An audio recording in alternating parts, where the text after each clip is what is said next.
Hello, magandang umaga po sa lahat. Ako'y narito nagsusuli dito ng malunggay na masarap. Masustansya sa katawan na gulay. Siguro ko namimiss naman ninyo ito yung mga taga kung saan kayo galing sa malayong lugar. Itong malunggay talagang masarap at maraming sustansya sa katawan. Ang benepisyo. Napakasarap nito. Ang sahog ay talagang mayroon tayo ng sahog na baka. Ang sarap ng baka talaga dito. Dito sa Talaksan. Baka. Oh, yun ang sahog. Baka. Kaya napasobrang sustansya nito. Kaya ay, bago ang lahat, binabati ko rin uli yung mga may birthday. Happy birthday naman sa inyo.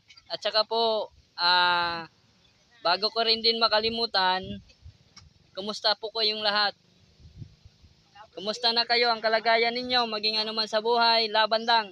Kumbaga, palakasin lang ang pananampalataya sa Panginoon kasi yun ang nag-iisang Panginoon na walang makakatulong kung hindi yun lang.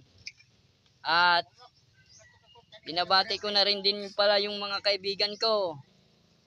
Yung mga vlogger na katulad ko na kahit ano-ano lang, ratsada lang tayo. Sa mga pagtitinda naman, okay lang. Kahit ano-ano, okay lang. Yun lang ang masasabi ko. Puro lang okay, okay. Okay, okay, okay. Kaya itong gulay na to, napakasarap nito. Kahit hindi ko pa matitikman, pero pag naluto yan, sigurado. Sigurado.